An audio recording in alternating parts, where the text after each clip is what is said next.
드디어 우리 지휘자님이 계속 부르셨어요. 박수 한번 쳐주세요. 지휘할 때마다 부상 소원이었는데 고생하셨습니다. 예, 드디어 이제 마지막 달 시작됐죠. 혹시 아세요? 저희가 2010년 마지막 달 시작됐죠. 오늘 딱 12월 1일이니까. 근데 교회력으로 보면 오늘 새로운 해가 시작됩니다. 교회력으로 보면. 그러면 한번 기독교의 절기, 교회력이 어떤 게 있는지 혹시 아는 거 다 얘기해볼게요. 뭐뭐 있죠? 크게. 추수감사절, 부활절, 성령강림절, 성탄절. 얼마 전에 성탄절. 근데 이 중에서 지금 여러분 말한 것 중에 절기가 아닌 것들도 있어요. 예를 들어 추수감사절은 절기 안에는 안 들어가요. 꼭 미정이가 얘기했던 그런 게 아니잖아요. 그래서 교회력과 감사력을 나눠보면 이건 알아두시면 좋아요. 먼저 예수님의 탄생은 성탄절이죠. 그리고 예수님의 성장을 뜻하는 구현절이라고 있긴 한데 보통 성탄절과 같이 가고요. 그다음에 예수님의 죽음과 사역을 기념하는 사순절이 있고요. 사순절이 끝나면 뭐가 있죠?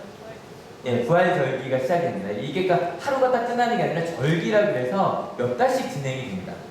그리고 부활절기가 끝나면 누가 있는지 아시죠? 예, 성령님이 오신 성령강림절기가 됩니다. 이렇게 넘어가고요. 그 다음에 감사절, 저희가 지금 잘 알고 계신 추수감사절과 맥추감사절이 있는데 보통 성탄절은 항상 12월에 있죠. 12월 25일 정해져 있으니까 유일하게 날짜가 정해져 있는 건 성탄절밖에 없습니다. 그리고 그 다음에 이제 사순절이 보통 2월이면 3월쯤 시작을 하고요.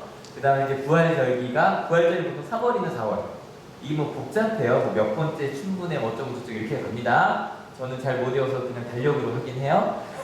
확인하시면 돼요. 그리고 나서 성령강림절기가 이제 부활절 이후로 7주 후로 연결이 됩니다.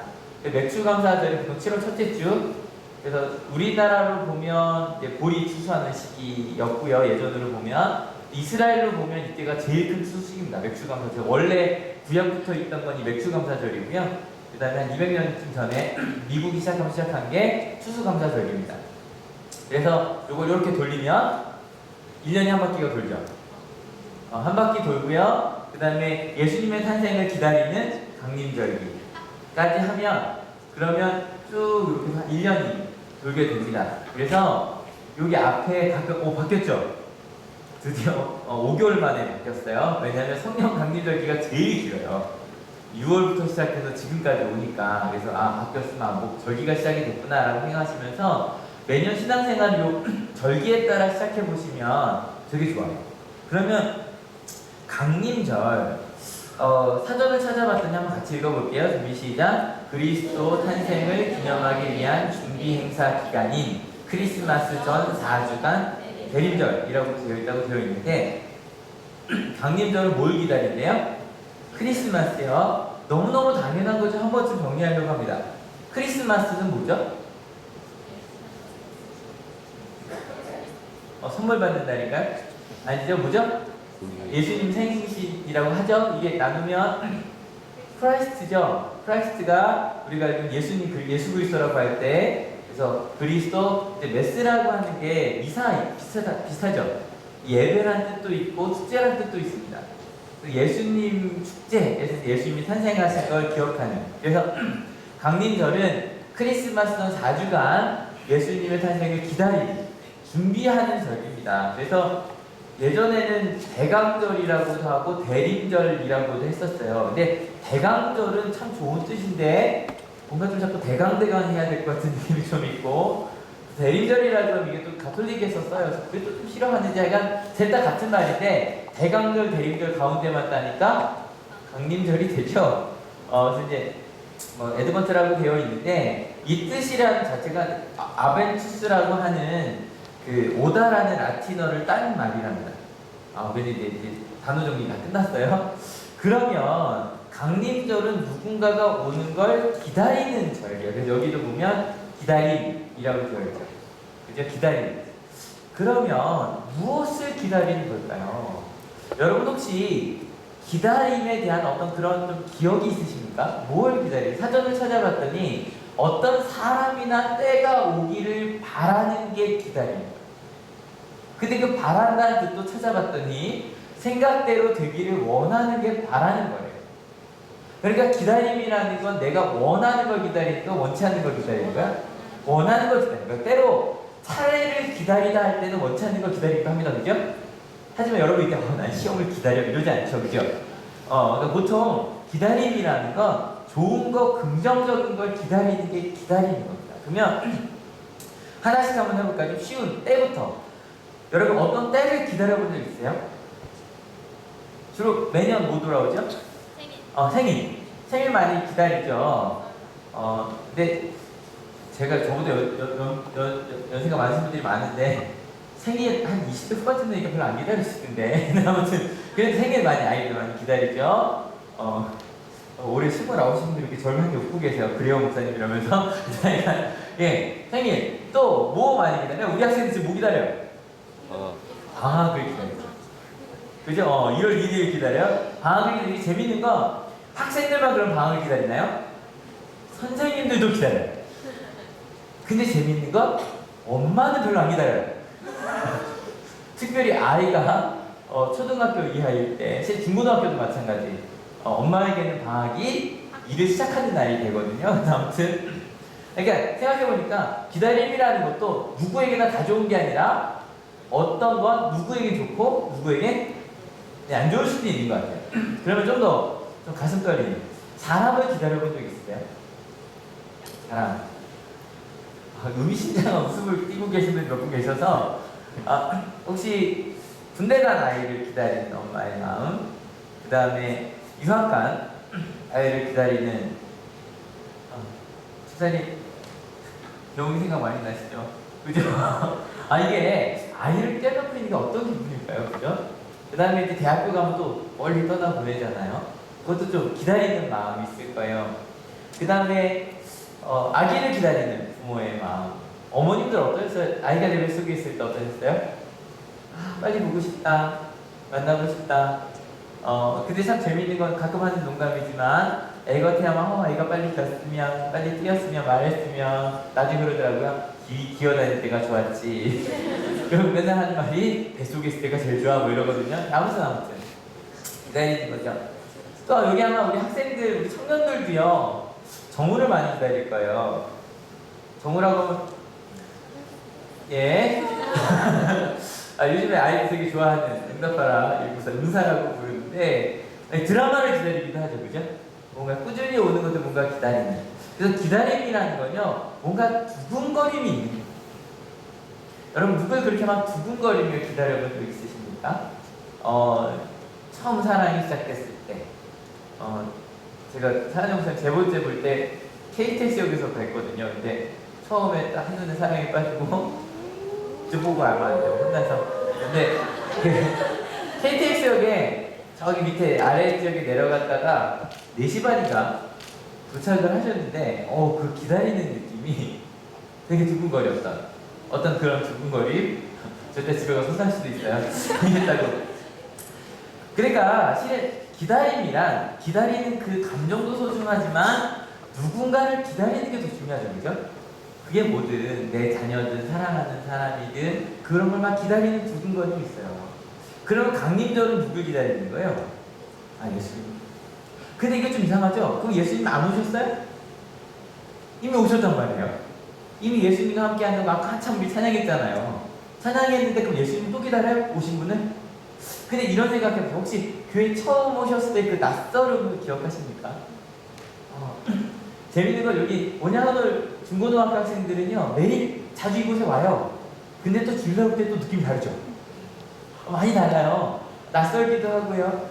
또 어느 순간인가 찬양하고 예배 중에 두근거리고 나도 모르게 뭔가가 두근거리고 기대어지고 막 그런 마음들, 그리고 알고 싶은 그런 마음들, 뭔가 나도 저렇게 앞에서 찬양하는 사람처럼 찬양할 수 있을까? 나를 데리고 온 사람처럼 그렇게 내가 행복할 수 있을까? 그리고 자꾸 궁금해지는 거. 또 반대로 모태신앙인들은 어떤 것도 있냐면 이런 궁금보다 딱 사춘기쯤 왔을 때 의심이 들기도 해요. 갑자기 내 당연했던 예수님이 갑자기 낯설어지는. 여러분 그것도 당연한 거예요. 그러니까 너무너무 잘할던 갑자기 아빠가 머리를 툭 아빠 왜 이래 막 이러는 딸들이 그래서 갑자기 낯설어지는 거죠. 그런 낯설음도 좋아요. 그런 시간이 지나고 난 다음에 여러분의 성탄절이 생기셨을 거예요.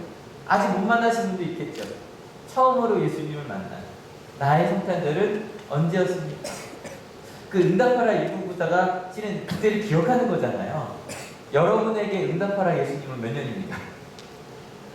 저에게 항상 얘기하는 1990년 10월 둘째 주 화요일 1교시 국어시간 제가 항상 얘기하는데, 그러면 제가 이때 예수님을 만났다 고백을 하는데 고등학교 2학년 때, 그러면 그 전에 전 예수님을 몰랐나요? 아니, 알았어요. 뭐 아시죠? 저 목사님 아들이고 중등부 회장이었고요. 초등학교 때도 솔직히 성경 퀴즈 대회 하면 요즘은 저희도 한번 성경 퀴즈 한번 해볼까요? 하지 말라고 그러네요. 3등 안에 한 단 들었던 것 같은데요. 정말 열심히 믿었고 찬양단 고등학교 1학년 때부터 했거든요. 근데 저는 예수님을 91년 10월에 인격적으로 만났다 고백을 한단 말이에요. 저희는 때로요 이미 오신 사람을 기다리기도 합니다. 뭔가 행복하기를 원하는데 이미 행복이 와 있는데도 여전히 그 행복을 기다리고 있기도 합니다. 그러면 이 강림절이라는 게 이해가 되시죠? 그죠? 예수님 오셨는데 그 예수님을 여전히 기다릴 수도 있어요. 그럼 이제 본문으로 한번 들어가 봅시다. 오늘 본문 아까 읽어보신 분들은 또 딱 이 앞에 이걸 보신 분들은 제가 저 개인적으로 이 옷 입는 거 싫어하진 않는데 지난주에 말씀드렸죠? 조금 짧아 보여서 그렇게 선호하진 않는데 그래도 제가 이 옷을 입고 나왔을 때 생각하셨을 거예요. 게다가 오늘 말씀의 제목이 뭐였어요? 성찬이었잖아요. 그래서 성찬식이 있겠구나. 아까 본문 읽으시면서 아셨을 거예요. 오늘 저희가 읽은 마태복음 26장의 본문이 저희가 최후의 만찬이라고 알려져 있는 레오나르도 다빈치. 디카프리오 아니죠? 다빈치가 그린 그 그림을 아주 잘 알려져 있는 그 최후의 만찬에 대한 이야기가 쓰여져 있습니다. 그런데 저희가 지금 강림절은 예수님이 오시기 전이죠. 성찬식을 베푸신 건 최후의 만찬이잖아요. 말 그대로 극과 극이란 말이에요. 제가 왜 강림절 이야기를 하면 성찬식 이야기를 하는 걸까요? 일단 그럼 강림절 다시 유대인의 기다림으로 가봅시다. 유대인들은 뭘 기다렸을까요? 뭘 기다렸대요? 누구를? 메시아. 여러분 아까 찬양 어떠셨어요? 찬송가? 멋있지 않나요? 전 찬송가가 너무 좋아요.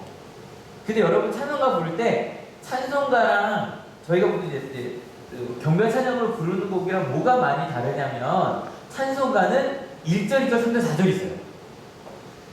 우리가 월십으로 부르는 노래들 많지 않죠? 많아야 2절 정도거든요. 근데 여러분 그 찬송가는 그래서 그 절을 쭉 따라가면 내용이 이어져요. 여러분 아까 저희가 불렀던 찬송 어떤 내용이었던 것 같아요? 메시아 기다립니다. 기뻐하라 이스라엘. 하면서 막 그 이스라엘 사람들이 메시아를 기다리던 그 노래를 그대로 담은 거예요. 그 찬양이. 그럼 그들이 이걸 왜 기다리냐? 실은 메시아라고도 하기도 하고 또 다른 말로 뭐라 그러죠? 크리스마스. 무슨 뜻이라고 그랬죠? 그리스도. 그래서 메시아는 구약에 쓰여진 히브리어고 그리스도는 신약에 쓰여진 그리스어고 헬라어거든요. 그래서 이거 그리스도 메시아 이 사람들은요 나라를 잃어버리고 난 다음에 우리의 나라를 회복시켜줘. 우리가 일제 침략 때 광복을 기다렸던 것처럼 우리를 해방시켜준 정도가 아니라 하나님의 나라를 이루어줄 예수가 아니죠. 그리스도 메시아를 기다렸어요. 그래서 누군가가 영향력이 있는 사람이 오면 항상 물어요. 저희가 지난주에 세례자 요한 이야기 잠깐 했었거든요. 세례자 요한에게 사람들이 가서 혹시 당신이 그분입니까? 라고 물어요. 우리를 회복시켜주고. 그래서 실은 예수님의 제자들도요 그 혹시 해서 온 거예요. 혹시 이분이 예수님이 아닐까, 이분을 따라다니면 뭔가 우리의 문제가 해결되지 않을까. 여러분 교회 왜 오셨어요? 모태신앙에도 나도 모르게 왔어요. 그냥 엄마 때문에. 근데 여러분 모태신앙이 나중에 대학 가고 하면 자기가 알아서 오던데요. 그죠? 오기 싫으면 안 오고. 여러분 이 자리에 왜 오셨어요? 무언가 하나님이 날 도와줄 수 있지 않으실까? 그죠? 나의 구원자가 되실 수 있지 않으실까? 예수님의 제자들도 그러고 혹시나 그러고 왔다가 베드로가 이런 고백을 한 적이 있어요. 같이 한번 읽어볼게요. 준비 시작. 주는 그리스도시요 살아계신 하나님의 아들입니다. 여러분, 이 이야기를 할 때 예수님께서 기뻐하셨어요.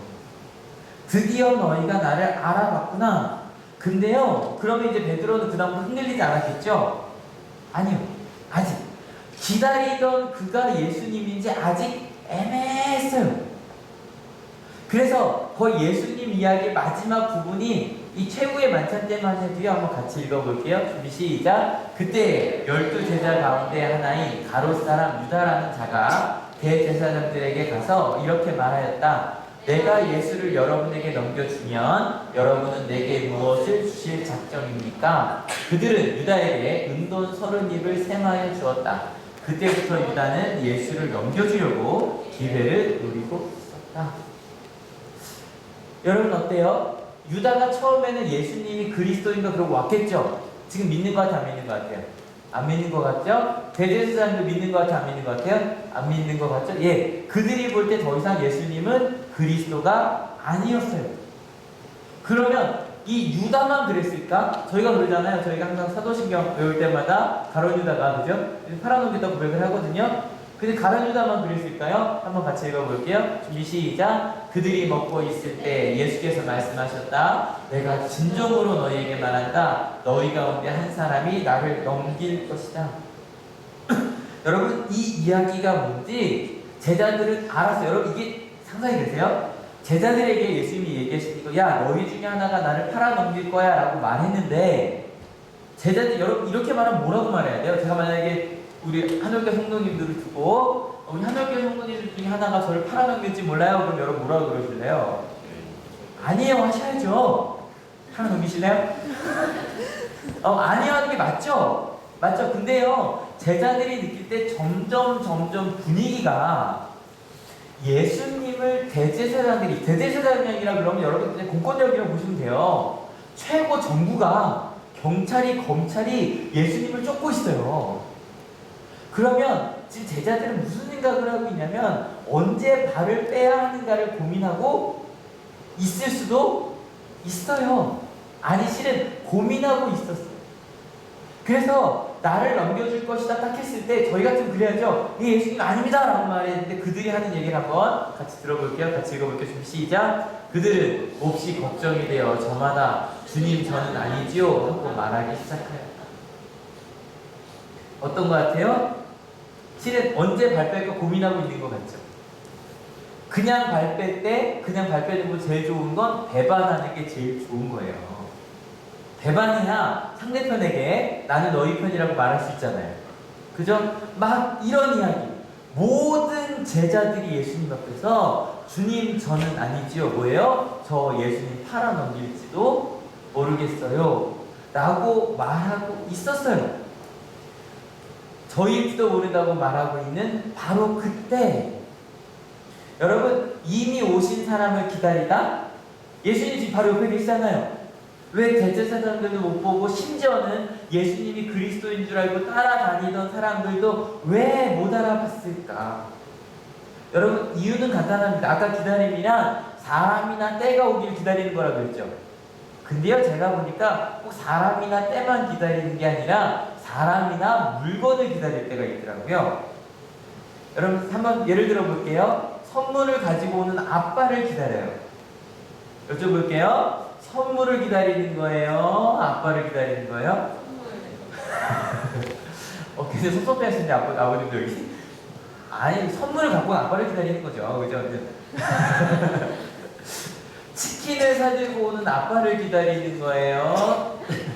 치킨을 기다리는 거예요? 실제 아까 제가 여러분에게 여러분 뭔가를 어떤 사람을 기다려본 적 있습니까? 라고 물었을 때 제가 정말 우리가요 온 국민이 기다리는 분이 계세요. 혹시 누군지 아세요?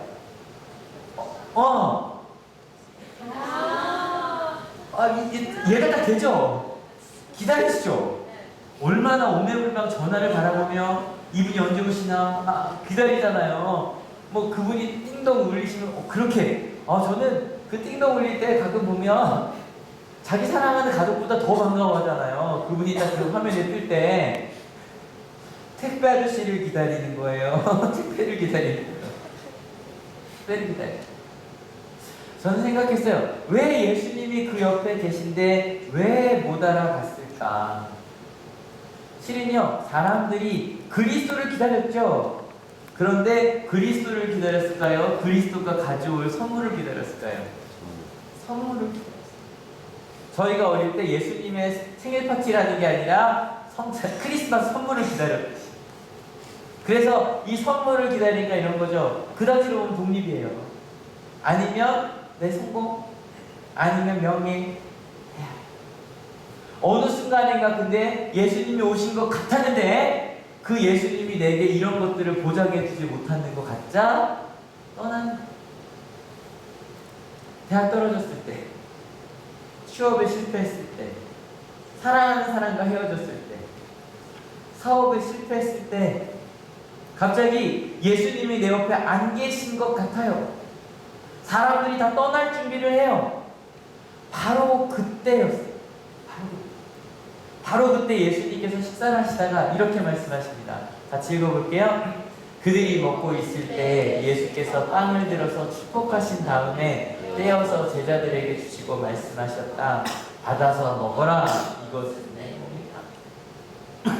여러분, 이게 그 당시로 볼 때 이상한 게 아니에요. 그 당시 빵은요, 이스라엘의 빵은 빈대떡보다는 이렇게 기름을 안 묻히니까 그냥 넓은 빵이 얇은 거예요. 이렇게 찢어서 뭘 찍어 먹기도 하고 넣어 먹기도 하고 그런 게 이제 이스라엘의 빵이거든요. 그러니까 이렇게 화덕 같은 게 넓게 부어요. 넓게 부어요. 그러고 나면 그걸 찢어서 먹었단 말이에요. 그러니까 빵을 뗀다는 건 너무너무 당연한 거고, 게다가 하나님을 믿는 사람들이니까 떼기 전에 기도하는 것도 너무너무 당연한 일이었어요. 근데 밥을 막 먹고 사람들이 전후날들 이러는데 갑자기 예수님께서 떡을 떼시더니 나눠주시면서 이상한 말을 하세요. 이 하얀 부분만 다시 한번 읽어볼게요. 시작. 받아서 먹어라. 이것은 내 몸이다. 사람들이 이해했을까요? 못했을까요? 전혀 못했어요. 그 다음에 또 읽어볼게요. 또 잔을 들어서 감사 기도를 드리신 다음에 그들에게 주시고 말씀하셨다. 모두 돌려가며 이 잔을 마셔라. 이것은 죄를 사하려 주려고 많은 사람을 위하여 흘리는 나의 피, 곧 언약의 피다. 여러분, 어떤 사람들은요, 잔을 돌려가는 게 이거 아니에요? 이거 잔 돌리는 거 아니에요? 이 상상하시더라고요. 여러분, 우리가 생각할 때 그 당시는요, 물이요, 예루살렘은 석회암이 되게 많아요. 그래서 물에 석회가 많이 들어있대요. 이렇게 몸이 안 좋아요. 그래서 지금도 이스라엘 사람은 항상 물 사 먹고 그 올리브를 되게 많이 먹어요. 근데 올리브가 몸에 좋다고 해서 올리브가 그거를 중화한답니다. 몸에 있는 거. 올리브를 계속 먹어야 돼요. 예루살렘 사람들. 그러다 보니까 그것보다 포도주를 만들면 그게 소독이 되죠. 알코올이 되니까. 그래서 포도주를 우리가 볼 때 국처럼 아니면 물처럼 마셨던 거예요. 근데 그게 1인당 잔이 하나씩 있지 못했고 큰 잔에 이렇게 돌려가면서 마신 거죠. 큰 잔에다가. 여기 보는 저렇게 큰 잔은 아니었겠지만 돌려가면서 마신 거예요. 원래 있던 일이었어요. 근데 또 이상한 말씀을 하시네요. 다시 한번 읽어볼게요. 시작. 이것은 죄를 사하여 주려고 많은 사람을 위하여 흘리는 나의 피, 곧 언약의 피다. 예, 사람들은 이게 뭘까 이해할 수 없었어요. 그리고 나서 이렇게 말씀하십니다. 같이 여기까지입니다. 실은요, 이런 말을 들을 때 사람들이 이게 무슨 뜻인지도 알 수 없었어요. 이유는 간단해요. 예수님께서 무슨 말씀하실지 생각할 겨를이 없었어요. 왜냐면 지금 급박하게 상황이 돌아가고 있었거든요. 어떻게 될지 모르는 상황이었거든요. 뭔가 두려우면 뭐에 대한 두려움이었을까요? 잃어버리는 것에 대한 두려움. 아까 선물이 없을 것 같으니까 떠난다 그랬죠, 그죠? 그런 것처럼 가장 중요한 나의 생명까지도 잃어버릴 수 있는 그런 상황이었다. 여기서 제가 아는 목사님 얘기를 하나 하려고 합니다. 목사님 한 분이 미국에서 겨우 공부를 하고 있었는데 결혼하고 싶은 사람이 생긴 거예요.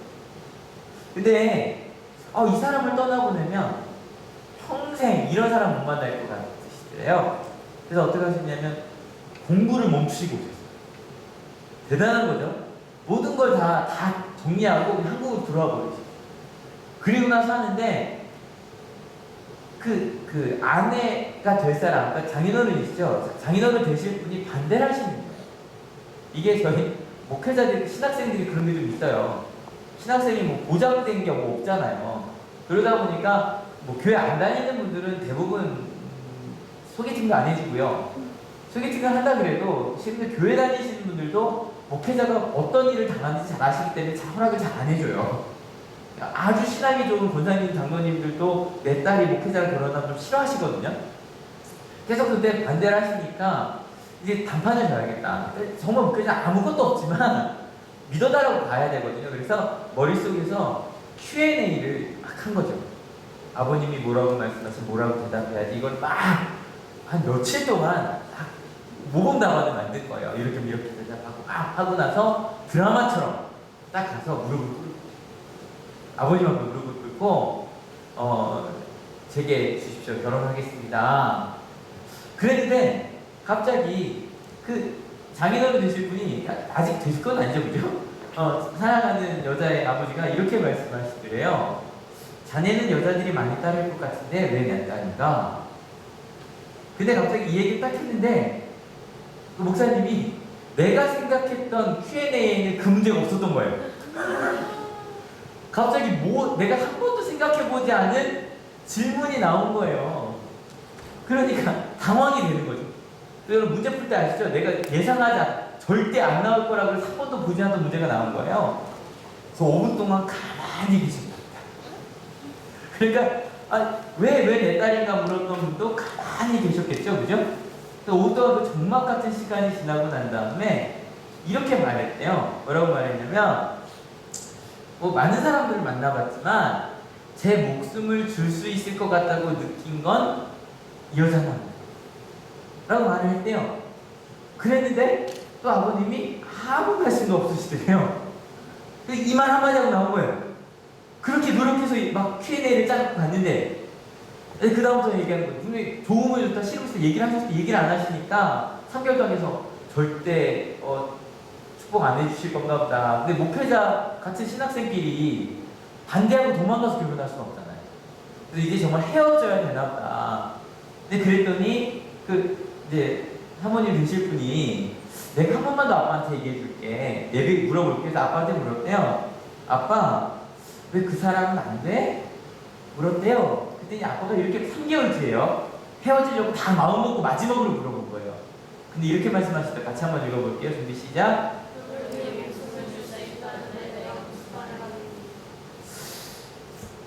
예스예요, 노예요? 예스죠? 몇 개월 전에 예스가 난 거예요? 3개월 전에. 근데 3개월 동안 고민한 거죠. 이거 노인가 보다. 그래서 두 분이 결혼을 하셨고, 예쁜 세 딸을 낳으셨어요. 박수 한번 쳐주세요. 제가 목사님한테 이거 꼭 설교 예약 한번 쓰겠다고 허락 받았거든요.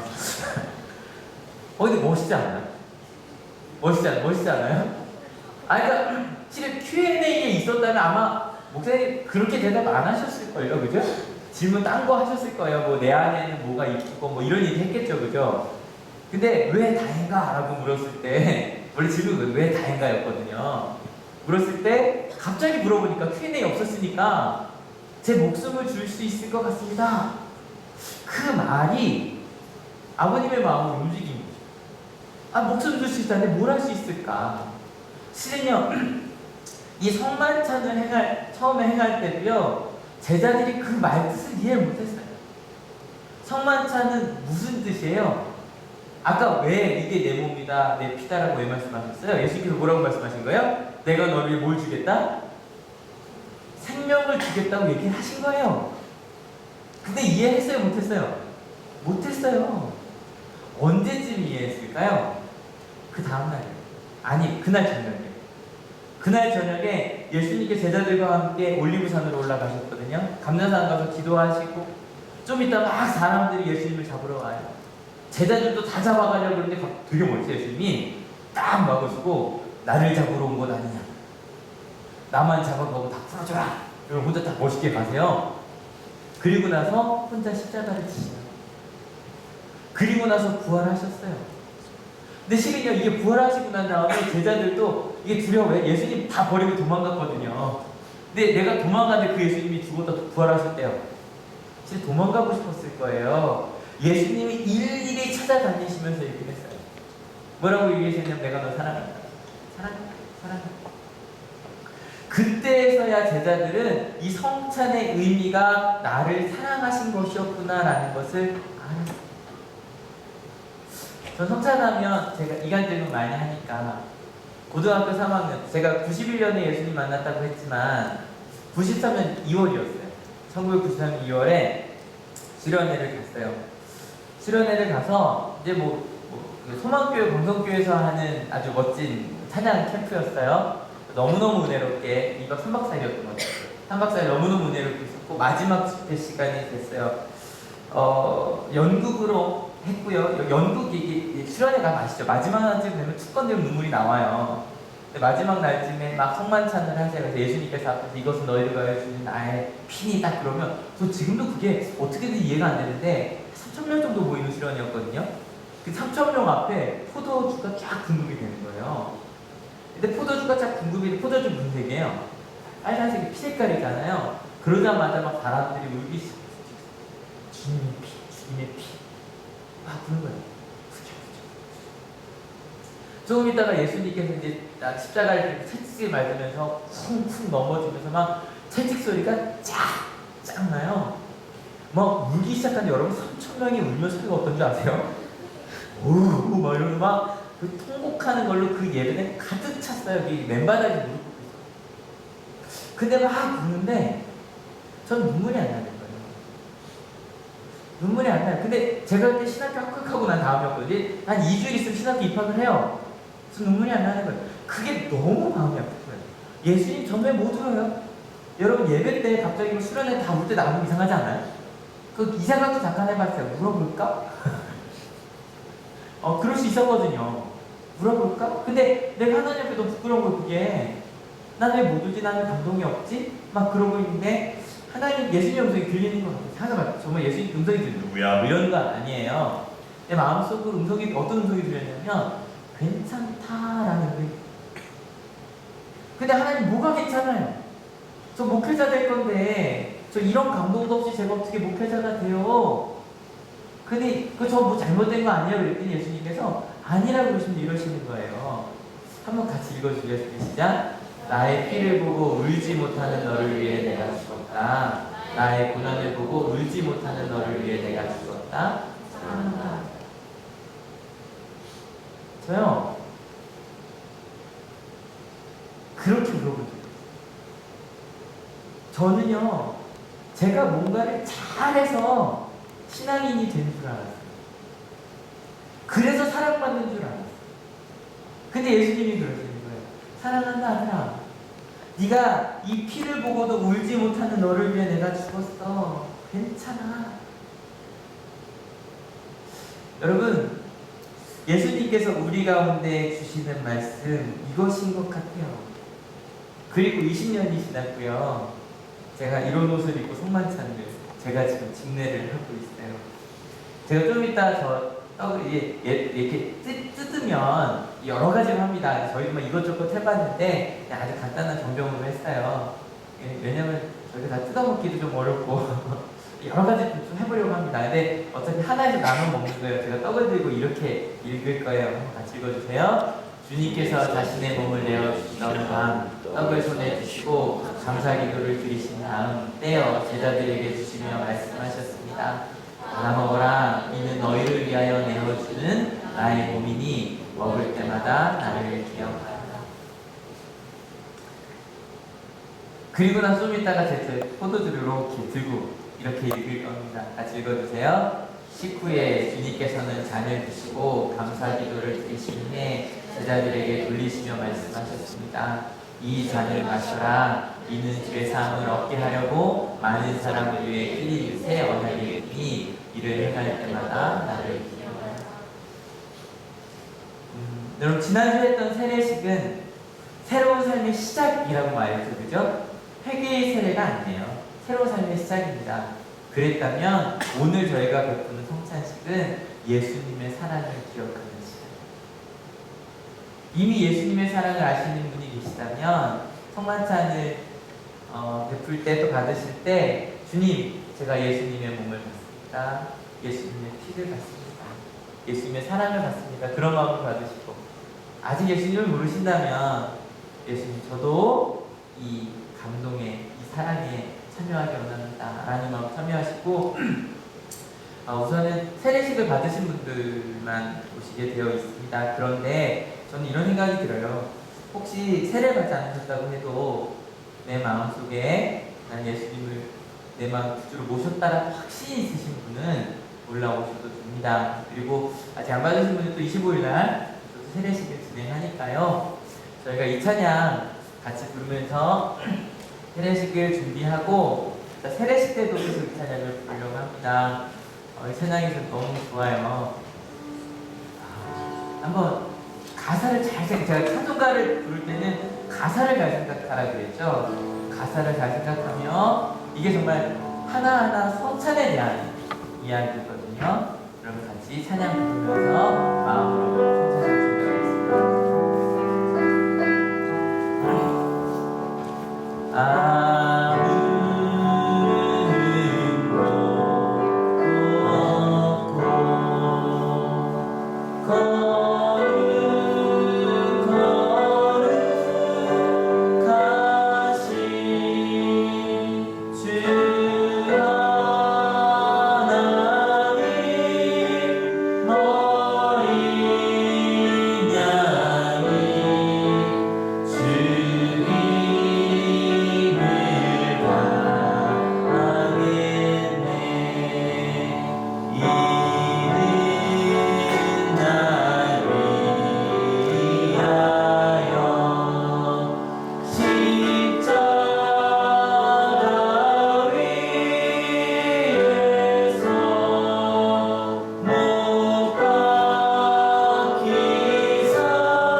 주님의 거룩한 성찬을 받습니다. 이 성찬을 받을 때 나를 사랑하시는 예수님의 마음, 내가 너를 사랑해, 내가 너를 사랑 나의 모든 걸 다 줬어라고 말씀하시는 그 예수님의 마음을 감사하며 받는 시간 되게 해달라고 같이 기도하기로 합니다. 같이 기도하시겠습니다.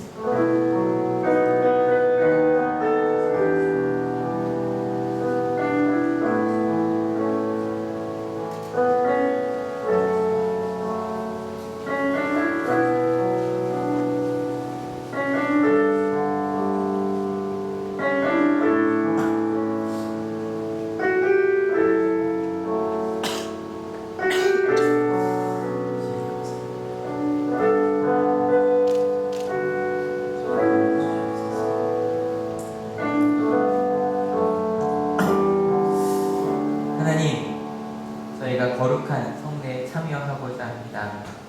나를 사랑한다고 말씀하셨던 그 주의 음성을 듣는 시간 되게 하시고, 이 성례에 참여함으로 이전에 죄된 것을 다 떨쳐버리고 겸손한 마음으로 성만찬에 참여하는 저희 모두가 되게 하여 주시옵소서. 감사합니다. 예수 그리스도 이름으로 기도했습니다. 회개기도 같이 드리기 원합니다. 같이 기도하시겠습니다. 거룩하사 이 세상 만민을 심판하신 하나님, 하나님의 뜻대로 살아야 할 우리가 말씀을 거역하고 언의 십자에 있어서 주님의 영광을 가린 죄를 회개합니다. 자비로우신 주님, 우리를 불쌍히 여기시고 예수님의 십자가의 은혜로 지은 죄를 용서하여 주옵소서. 이제부터 새로운 믿음과 변화된 모습으로 하나님의 영광을 위하여 살게 하여 주옵소서. 구속하신 예수 그리스도의 이름으로 기도합니다. 아멘. 주님의 평화가 여러분과 함께. 이제 화해와 평화의 집회로 서로 인사 나눕시다. 주변에 세네 분 이상 인사하십시오. 주님의 평화가 함께 하시기를 제가 홍만찬 제정사를 하겠습니다.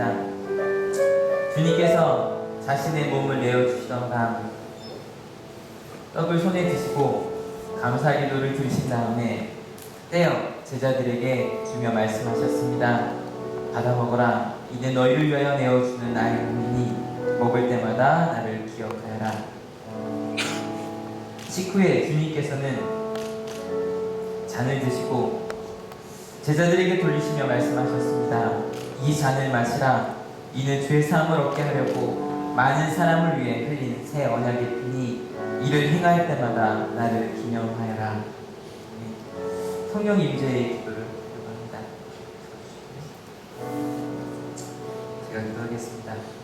거룩하신 하나님, 일찍이 주님께서 세상에 보내셨던 성령을 지금 다시 보내주사 진설된 떡과 포도주 위에 임하셔서 이 식탁을 성별하옵소서.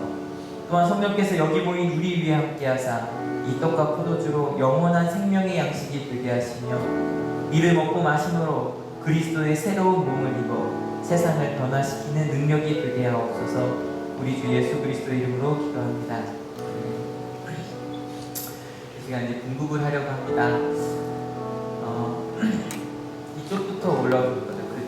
끝에 계신 분부터 한 분씩 쭉 올라오셔서 그 전병을 잡으시고요. 손도 이렇게 찍으시면 됩니다. 이렇게 주시면 되고요. 이거는 실은 한식탁, 예전에는 원래 저희가 매일 점심 먹잖아요. 애찬과 송찬이 하나였습니다. 근데 밥을 먹는 것도 좀 분리된, 저희가 하나된 가족된 되었다는 그런 마음으로 오시면 되고요. 계속 이 찬양을 좀 부르시면서 기도하시면서 오셨으면 좋겠는데, 올라오시기 전에 사실 이 찬양 같이 불러주시고요. 그리고 받으신 분들은 저랑 좀 기도해 주셨으면 좋겠고, 떡을 받으실 때 우리 목사님께서 이것은 주님의 몸입니다 라고 말씀하실 거예요. 아멘 하고 받으시고, 찍을 때 제가 이건 주님의 피입니다 라고 말할 거예요. 아멘 하고 받으시면 되겠습니다. 같이 찬양할게요. 아멘.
기억하면서 우리 자신을 온전한 헌신의 제물로 하나님께 드립니다. 이제 성만찬에 참여한 우리가 그리스도와 하나 되게 하시고 서로서로 하나 되게 하시며 온 교회가 하나 되게 하여 주옵소서. 이제 세상을 향하여 나아가야 할 우리가 성령의 능력 안에서 진심으로 하나님과 이웃을 사랑하며 그리스도의 빛과 소금이 되게 하사 주님이 오시는 날 하나님 나라의 유업을 함께 누리게 하옵소서. 우리에게 영생의 양식을 주시는 우리 주 예수 그리스도의 이름으로 기도합니다. 성만찬이 이렇게 하나가 되는 의식입니다. 좋으시죠? 제 마음에 한 달에 한 번 정도 생각했으면 좋겠다는 마음이 있어요. 전에도 말씀드렸는데 이렇게 우리가 하나 된 공동체구나. 실은 이렇게 하지 않으면 좀 이따 식사하잖아요. 그것도 애찬입니다. 항상 하나 된 가족으로 우리가 나아갈 수 있었으면 좋겠습니다. 같이 제가 축복 기도함으로 예배 마치겠습니다. 같이 기도하시겠습니다. 주님, 사랑한다고 괜찮다고 아직 사랑하지 못해도 아직 하나님이 누군지 잘 몰라도 괜찮다고 내가 너를 위해 먼저 생명을 주어놓으라고 말씀하시는 그 사랑의 약속이 성만찬 예식을 행했습니다. 주님, 주님의 몸과 그리고 피를 마신 저희들이 하나님 잊지 않고 우리가 하나 되었음을 잊지 않고 하나님의 자녀로 살게 하여 주옵소서. 하늘교회가 나아갔을 때 저희가 나아가 그 모든 자리에서 하나님의 사랑을 증거하는 이들이 되게 하시고 다음 없이 사랑을 받았으니 다음 없이 사랑하는 저희들이 되게 하여 주옵소서. 그렇게 살겠노라고